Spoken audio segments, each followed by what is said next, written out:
Right, good evening, ladies and gentlemen. Welcome to this evening's meeting of the Joint Audit Committee, 30th of November 2017. I'm Councillor Dedman and I'm the chairman of the committee. In order to assist in the process this evening, I must ask everyone to ensure that mobile phones are either switched off or silent. I can see some of us are doing that now, so that's very good. And we would be grateful if you would remain quiet whilst the meeting's in progress. Can I remind everyone present that this meeting will be filmed by the Council and broadcast live on the internet, and it will be capable of repeated viewing. If you're seated in the chamber, it's possible that the cameras will capture your image, and by your presence you're deemed to consent to be filmed and to the use of those images and sound recordings for webcasting and training purposes. And as the chairman of the meeting, I can at my discretion terminate or suspend filming if, in my opinion, continuing to do so would prejudice the proceedings of the meeting, or if I consider that continued filming might infringe the rights of any individual or breach any statutory provision. I think that's all I need to say, apart from there are no planned fire drills this evening. If the fire alarm sounds, please evacuate the building via the emergency exits. So we'll start first of all on item 1 on our agenda. Apologies for absence, thank you. Thank you, Chairman. Apologies from Councillor Bartlett. Thank you very much. Now, item 2 is declarations of interest. Members, have we got any declarations of interest around the table? Seems to be a resounding silence for that then. Thank you. Item 3, to confirm the minutes of the meeting held on the 20th of September. Has anybody got any comments on that before we confirm? Councillor Shortell. Thank you, Chairman. I noticed that my apologies weren't recorded on the minutes for the meeting of the 20th of September. Thank you, Councillor. And Vice Chairman? Yeah, Chairman, as previously advised, there is an error there in the minutes on page 9 of the agenda, page 9 of the agenda, page 5 of the minutes, where it says members received an updated progress report from Paul Hudson. It was explained that processing dates are currently 19 days and it was hoped to meet 20 days by the end of the year. It should be the other way round. Right, thank you very much, Councillor. The original document or whatever had got it the right way round, but they were put the wrong way round in the minutes. Right, I think we can ask the clerk to correct that when the copy is done. Right, thank you. So we can confirm those minutes. Oh, Councillor Abbott? I did send apologies in. I don't see it listed here. Righty-ho, so that's another apologies as well to catch up with. Thank you. Thank you very much, members. We'll go on to item 4 now, which is the External Auditor's Annual Audit Letter. And this is to consider the annual audit letter from Grant Thornton for both councils. Thank you very much. Thank you, Chairman. Good evening, members. Chairman, could I just introduce Sam Harding, who's sitting on my left. She is our new audit manager for external audit from Grant Thornton. Members might remember Chris Rocky retired a couple of audit committees ago, and Sam Harding is now our audit manager. Well, thank you very much and welcome. Thank you. So this report really just brings the external auditors' annual audit letters to the committee. They summarise the work that's been done and bring to a close really the 2016-17 financial year. Members will probably find the content of them fairly familiar because really it is a recap of what the August Joint Audit Committee considered with the audit findings reports that were presented when we approved the statement of accounts for that financial year. Section 3 really just recaps what the main messages were from the external auditor, an unqualified audit opinion on both sets of accounts and an unqualified value for money conclusion. I wasn't proposing to give any more introduction than that, Chairman, but obviously me and Sam are here for any questions. Right, thank you very much. Dan, members, this is to note, but has anybody got any comments on it before we let it pass through? Councillor Shortell. Thank you, Chairman. I just wanted to ask whether the work on to certify the council's housing benefits was subsidised today as detailed in the minutes. Yes, the housing benefit claims have been completed and they have been submitted, so they were submitted on time, and we will be bringing the certification letter which will summarise the findings from those examinations to the next audit committee. Thank you. Is that okay for you, Councillor Shortell? Yes, thank you. Members, any more comments or questions on this? Right, then thank you very much. I think that we agree that we will note the content of the annual audit letters for each council. So we pass over now to item 5 and a change of officer.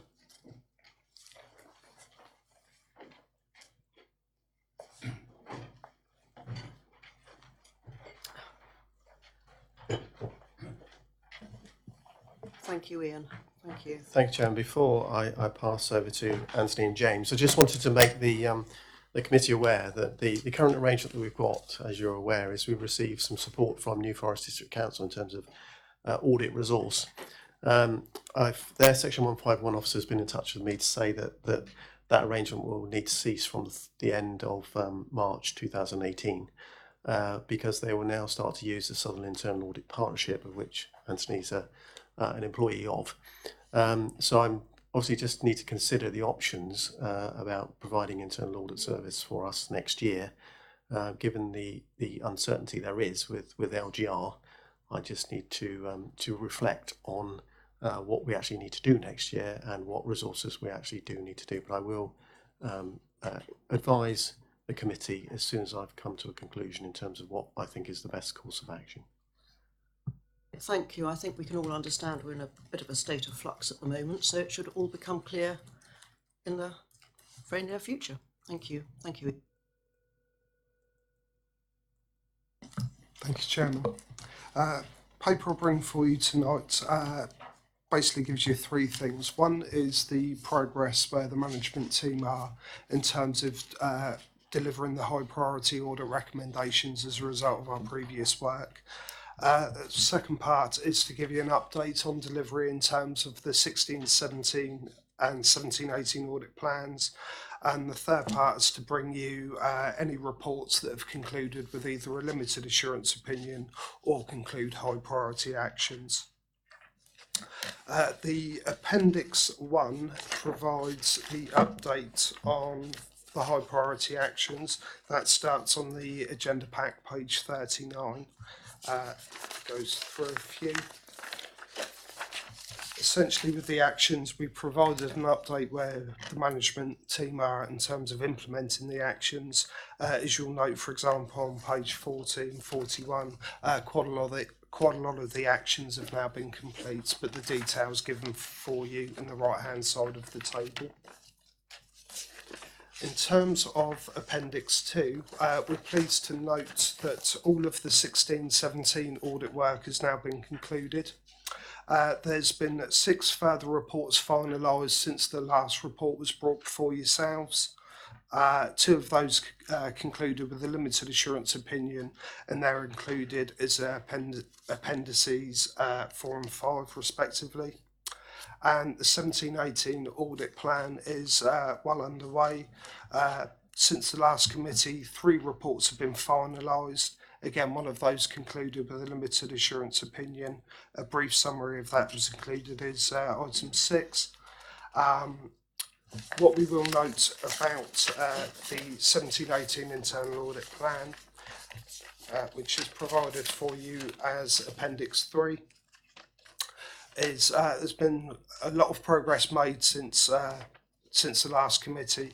As you may have remembered at the last committee, there were some resourcing issues within the team, so I came on board in September to help out the team, as did James, and there was a permanent auditor appointment back in September as well. So whilst there was a kind of slow start to the year in quarter 1, the audit plan is now well underway, and in terms of an update since even this report was written, a further report has been finalised, and there's now 10 pieces of work that are in progress.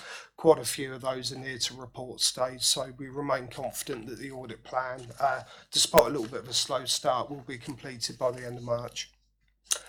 I don't propose to say anything else, but I'm more than happy to take any questions on each appendices in turn, or as the report as the whole. Right, thank you very much for that. That was very clear and concise. Now I'm going to pass it round to the members for comments, questions, and notes. Anybody got any comments? Goodness. Oh, Councillor Jones. Thank goodness. I'm sorry, Chairman. My hearing must be playing up. I thought somebody said, thank goodness I was about to speak. Chairman, just one point that I've noticed here, and it's, I suppose, to do with one of my previous lives. I'm very concerned that if 8 out of 20 gas certificates for properties cannot be found, then that argues that there's an awful lot of properties that don't have gas safety certificates. Now, the risk, I have to say, is not just failure to meet legislation. The risk is that somebody in that property is going to suffer from carbon monoxide poisoning. And for those people who aren't aware of it, carbon monoxide is a very insidious poison, particularly for younger people, because it does tend to mimic the symptoms of a bad hangover. So people don't realise that this is happening until it's too late. And I really do, I hope that this is going to be expedited, to use a horrible word. And I see that we're saying a decision is to be made as to who is responsible for arranging a gas safe engineer to complete. This really is not something you can push into the background and just say this is something we've got to look at. This is something that needs dealing with very promptly, because I know from my time as Priority Consumer Advisor at Energy Watch that this carbon monoxide poisoning is a real danger, and it is a danger to life. And it's not just a case of not having the right paperwork. If we don't check the properties, then we have a problem. And it's like, as somebody said with regard to theft of gas, it's one of the few offences now that not keeping your heater checked is one of the few offences that carries a death penalty. So can I be assured, please, that this will be dealt with as a very, very high priority indeed? Mr. Cash, you've come to the table. Are you going to answer that? Yes, I am, Chairman. I agree entirely with what Councillor Jones has said. This is a very serious issue, and the Council has taken it very seriously since this issue was identified. Unfortunately, I don't believe it's the case that there's any danger to life. It was just that there wasn't sufficient records kept. So some records have been kept by the owners of the property, some have been kept by the council, and there wasn't a system of being able to prove that a certificate existed. But since this was highlighted by the audit, we have introduced systems now whereby we have got a regular check and there's a monthly check on in advance of every gas certificate expiring to make sure that either the landlord, because bear in mind we don't own these properties, they're owned by private sector landlords, either the landlord has done a gas safety check, or if he hasn't, we will do one. And I'm pleased to say that when the internal audit team did a spot check on the certificates recently, they were found that all of the certificates were in order. Right, thank you, Mr. Cass. Councillor Jones, do you want to come back on that? Very briefly, I'm reassured, but I would stress that I know that it really only takes one dodgy gas heater one not repaired, gas, flue, whatever, and somebody is in trouble. Particularly in areas we found where you have high concentrations of students or single families or whatever. And this isn't maybe the case in Christchurch yet, but it's something that I am aware of, and there is a danger to life if people don't have the certificates. I saw once the statistics of what happened when a purge was done on properties without this, and the number of heaters that were just not checked properly and were found to be dangerous was remarkably high. Right, thank you, Councillor Jones. Councillor Shortell. Thank you, Chair. Am I right in thinking that the 8, as mentioned on page 53, relates to the list of properties on page 63 to 65? And if so, I noticed that in fact some of those have already been addressed. Am I right in believing that?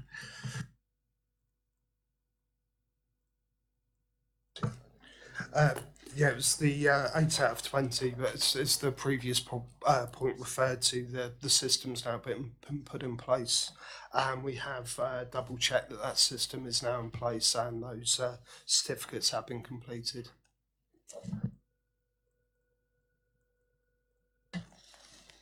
Any more questions or comments around the table? Right, well I think, oh sorry, Councillor Nottage, thank you. Just for clarification, we therefore are in a position where we, as it stands of today, we comply. So we have reacted to an issue very swiftly, very quickly, and I congratulate the officers for doing so. Thank you.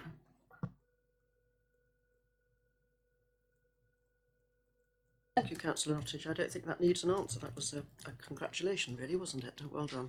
Thank you. If there are no more questions or comments, then the committee needs to note the progress made against the high priority audit recommendations in delivering the 16-17 and 17-18 audit plans and the findings of the private sector leasing, maintenance, private sector leasing, rent accounting and local land charges audits reports, and we support the internal audit recommendations made. We're all agreed on that, thank you. So we now move on to item 6. I think we have a change of officer, thank you.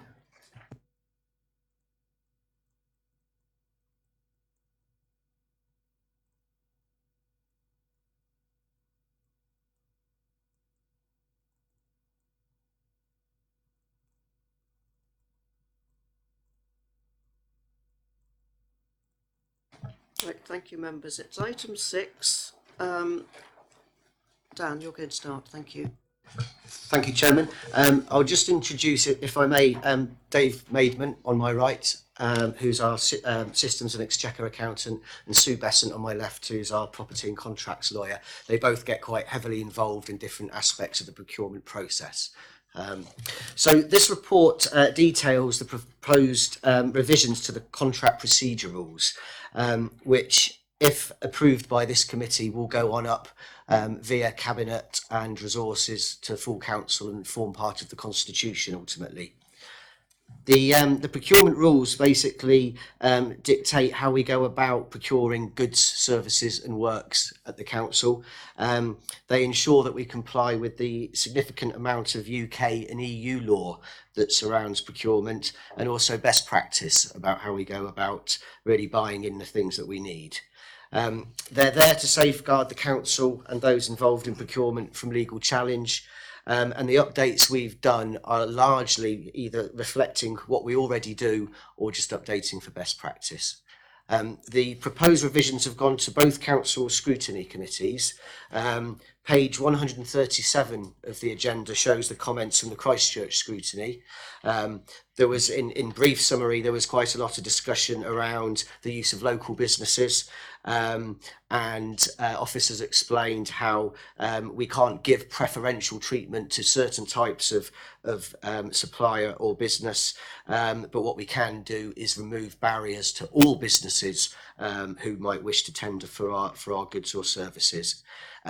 everyone's hopefully got a handout which is from the East Dorset scrutiny, and the comments there last week were really, we had a discussion about the procurement thresholds, about the threshold for one quote going from £5,000 to £10,000, and there was also a request that we keep a log of all members of staff who've been trained in the use of procurement, which of course we agreed to do as a good idea. In terms of the changes themselves, they are summarised in section 3 of the report. It's a fairly meaty document, the procurement rules, and section 3 summarises the main changes, and of them I'll perhaps just pick out 3. The first one is in 3.2a. We have written into the procurement rules that ProContract must be used for all procurement over £10,000. ProContract is an electronic procurement system that is accessible online to any business or supplier that wishes to tender for our works. It provides an audit trail, a transparent record of how we've procured our goods or services, and demonstrates that equal opportunity has been given. Before, we could use a manual process for much of our procurement because the old rules were written on the cusp of us introducing the ProContract system. So that's one of the updates. The other one is referred to in 3.2e, something that's called a gateway review. That always existed in the procurement rules, but we've added a gateway review document, which is included in the appendices. What it basically is, it's a way of signing off each key stage of the procurement process by a senior officer to ensure that all the risks with that procurement have been identified and controlled. It covers things like budgets, consultations, and the timetable, making sure there's a sufficient timetable. And that needs to be signed off at what we call the need identification. So the first stage, when it's identified that we need to buy or build something, then pre-tender, before we go out and advertise the goods or service, when we evaluate the tender, and then at the final account stage, when it's being paid for. The last thing that we've done that I'll draw your attention to is 3.2g and concerns the procurement thresholds. So what we've tried to do is make the work that officers spend doing procurement proportionate to the risks involved. So whereas previously one quote was satisfactory up to £5,000, we are proposing to increase that to £10,000. But in getting one quote, it has to be a written quote, so there must be a written record, a specification and a contract are 2 documents that must be produced, and there is a requirement to demonstrate that a value for money has been at least considered, and that must be sent to the finance team. For procurements between 10 and 25,000, that remains at 3 quotes. But what we've done there is we've said you must use ProContract System for procurements of that size and above. Finally, for procurements of 25,000 up to EU levels, where a tender is required and where a gateway review becomes mandatory, in the old regulations, it's only required 2 tenders to be returned. When we looked at that, and you needed 3 quotes for things up to 25,000, but then only 2 tenders for things above, didn't quite fit right. So we're suggesting that 3 tenders must be returned for that value of procurement. They're the main things that I'd just like to highlight to members, but we'll obviously take any questions. All right. Well, it's a wonderful document. It's absolutely huge, although I must say that it looks as though you've précéded quite a bit of the original document. There's only one rather niggly thing. In 4.6, consultation and engagement. During the review of the contract procedure rules, key officers involved in the procurement of goods and services have been consulted. I would have liked to see, and also Chairman of the Chamber of Trade or Chairman of the Chamber of Commerce as well. Did we ever have any input from anybody that does actually tender to us? Well, we didn't consult with any external organisations. We did consult with the people who've been involved in procurement and have perhaps seen the good bits and the bad bits of how we've dealt with procurement previously.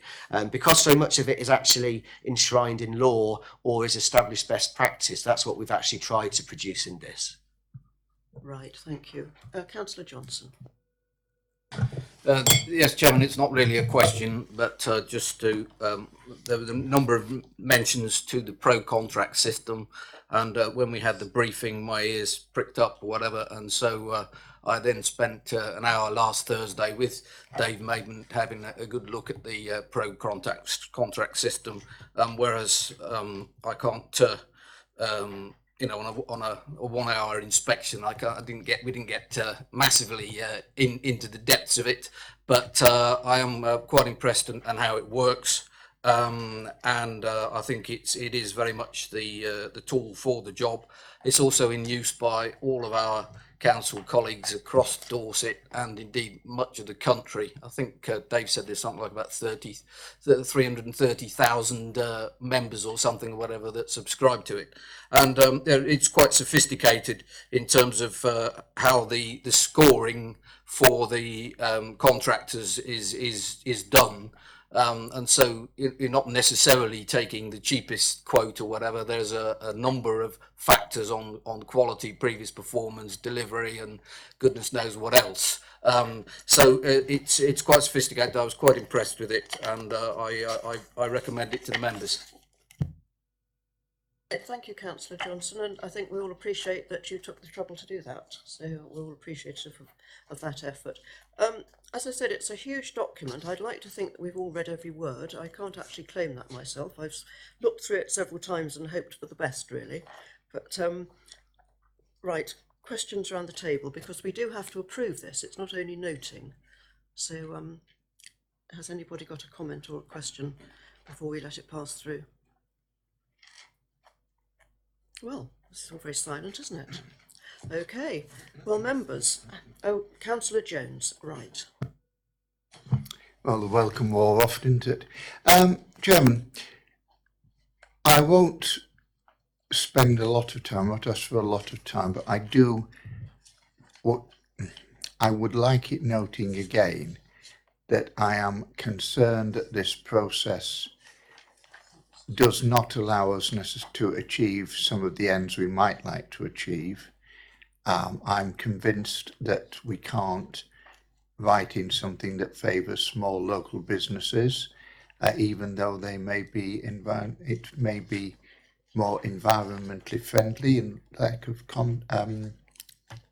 transport costs and such like. I am concerned that we may be supporting more expensive, less efficient practices through the fair trade scheme, which I have very considerable doubts about. But I think the officers answered that at the previous stage at the Borough scrutiny. I won't obviously push it to a vote, but it is a concern, and those concerns remain unallayed, and hopefully in the not all that distant future, we might not have to follow EU procurement rules. Thank you, Councillor Jones. Is that covered in the minutes from scrutiny of policy of the 14th? And that would be that the officers have said this ensures that small companies do not find the process too onerous, but procurement exercises cannot give preferential treatment to small or medium enterprises. Have I got that right? Right, well, I think we all, whilst we want to help small businesses, as the councillor says, we've got to also do the right thing. So, any more comments? Right, okay, well, just to go back to the beginning, the recommendation before us tonight is that we approve the proposed changes to the contract procedure rules and recommend the changes for approval by Resources Committee or Cabinet, whichever, and full council. So, members, are we agreed on that? Agreed. Thank you.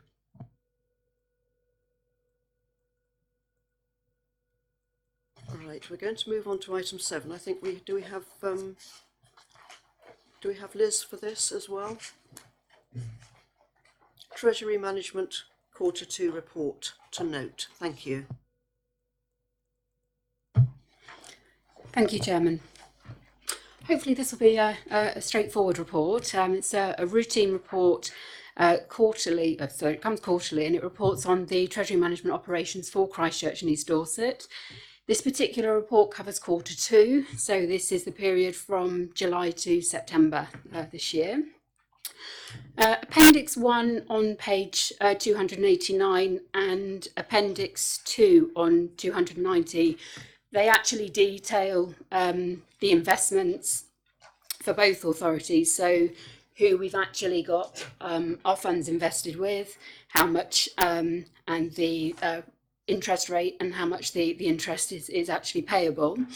If I could actually draw members' attention to the headlines, which are in section 3 of the report on page 287. Paragraph 3.2, as I'm sure you may be aware, earlier this month the Bank of England announced an increase in the base rate up to 0.5%. We are starting to see this increase being reflected in some of the interest rates payable by organisations under the policy.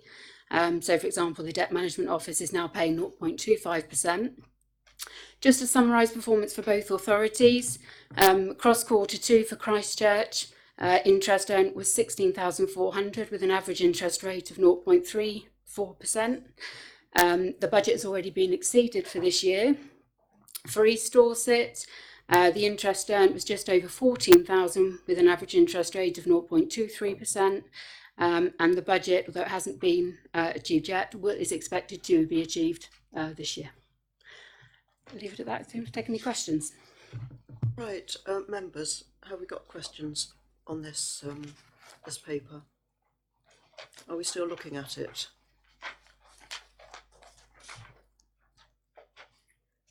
Well, if nobody's going to come forward, I think we can just note the report and congratulate you again on a good quarter. Thank you.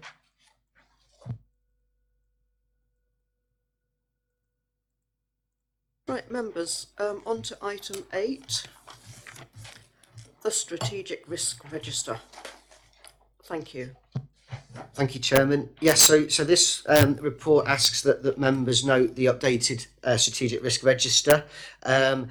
As you'll see in section 3, after the review, there have been 2 new risks have appeared that weren't on the register the last time it was presented to this committee. The first relates to housing, with risks around achieving the corporate objective for housing due to partly the Housing Reduction Act and possible implications, and also the reduction in the number of landlords who may be prepared to offer their properties for use as temporary accommodation. The second risk that is new relates to local government reorganisation, and just relates really to the potential effect of the delay in the decision from the Secretary of State on the council and on the wider partnership. I'll leave it there, Chairman, but obviously answer any questions. Yes, thank you. I think we all appreciate the difficulty with the length of time this decision has been in the works, and we've still got a little while to wait, so I can assure you that the members feel just as wary of it as you do. Right, councillors, have we got questions on this? Councillor Johnson. Yes, Chairman, I'm always interested in the IT issues, and I pointed out previously that it did refer to failover servers at Firs Hill, which of course don't exist anymore, or at least if they do, they're probably turned off. But on page 296, it mentions that the review of post-Firs Hill failover options are completed, and Allen View building identified as a new failover location. So presumably we haven't got a failover location at the moment. How long before that is put in place?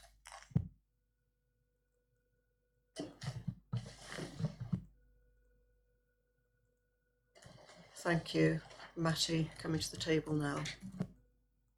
Thank you, Chairman. The arrangements for replacing the first hill failover connection have now been introduced into Allenview, so we do have the appropriate level of cover as a result of that work. So that will be shifted into the mitigating actions completed for the next report. Thank you. Thank you. Thank you. Does that satisfy your question, Councillor Johnson? Thank you. Any more questions around the table for the officers on the strategic risk register? Right, members, I'm going to say that we've noted that. Thank you very much. Item 9 on the agenda. Performance Management Report, Quarter 2. Oh, that's you again, Matty. Thank you. Thank you, Chairman. Good evening, members. The purpose of this report is to provide you with your Quarter 2 Performance Management Report, covering the usual range of performance indicators. I have to say the report is largely similar to the previous report you've received, and that is, on the whole, a positive one.